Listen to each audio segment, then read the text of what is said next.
కామారెడ్డి జిల్లా బీర్కూర్ మండలంలో గైపీరు వాగు పొంగిపొర్లుతోంది. దీంతో మహారాష్ట్ర కర్ణాటక వెళ్లే రహదారికి తీవ్ర అంతరాయం ఏర్పడటంతో అధికారులు ఈ మార్గాన్ని మూసేశారు. దీనికి కారణం జమీందారు వాగు పూడికతీత తీయకపోవడమే అంటున్నారు స్థానికులు.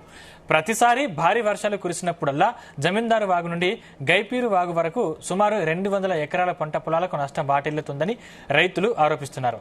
గతంలో తెలుగుదేశం పార్టీ అధికారంలో ఉన్న సమయంలో దాదాపు 30 సంవత్సరాల క్రితం ఈ వాగులో పూడికతీత పనులు జరిగాయని, ఆ తర్వాత ఎప్పుడు కూడా వాగు మరమ్మతులు చేపట్టలేదని రైతులు వాపోతున్నారు. ఇప్పటికైనా అధికారులు, ప్రజాప్రతినిధులు స్పందించి త్వరగా జమీందారు వాగు కాల్వ మరమ్మతులు చేయాలని ఆయకట్టు రైతులు కోరుతున్నారు.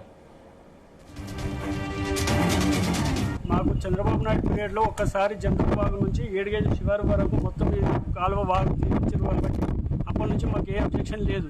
ఆ తర్వాత ఏ ఎమ్మెల్యేలు, ఏ మినిస్టర్లు, ఏ సీఎం నచ్చినా కానీ పట్టించుకునే వాళ్ళు లేరు, చేసిన వాళ్ళు లేరు.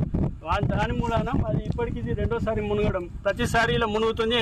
ప్రతి వర్షాకాలం వర్షపడ్డప్పుడల్లా మా పొలం మాది 10 ఎకరాలు ఉంటుంది. ఈ శివారు ఈ సైడ్ మొత్తం 200 ఎకరాలు నీట మునగడమే ఉన్నది, వేరేది ఏం లేదు. దానికి పొత్తు ఒకటి బ్రిడ్జి వల్ల చాలా ప్రాబ్లం అవుతుంది. ఆ బ్రిడ్జి హైట్ లేపడినప్పుడు బ్రిడ్జి కట్టేటప్పుడు కూడా మేము చాలా చెప్పాము, కానీ ఎవరు పట్టించుకోలేదు. మీరు ఎవరు చెప్పుకోరు, మాకు ఇంతే శాంక్షన్ అయింది, మేము ఇంతే పెడతామని చెప్పారు. బ్రిడ్జి కూడా చూసుకోవచ్చు, అది చాలా డౌన్ ఉండడం వల్ల వాటర్ ఫోర్స్ అనేది ముంగట పోతలేదు.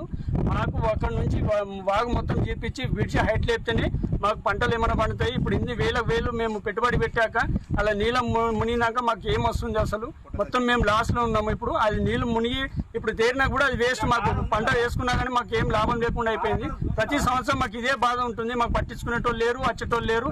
ఎమ్మెల్యేలు మాత్రం ఇప్పటికీ ఎవరు వచ్చిన వాళ్ళు కూడా లేరు మా దగ్గరికి.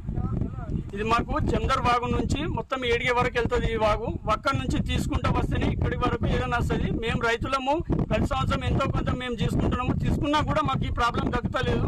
మీరు గవర్నమెంట్ తరఫున మీరు వచ్చి జమీందారు వాగు నుంచి అప్పుడు చంద్రబాబు నాయుడు పీరియడ్లో ఎలాగైతే తీశారో ఇప్పుడు కూడా అలాగే జమీందారు వాగు నుంచి మొత్తం ఈ వాగు ఎక్కడి వరకు ఉందో అక్కడి వరకు జేసీబీలు పెట్టి క్లీన్ చేస్తేనే మాకు ఈ బాధ అనేది తగ్గుతుంది.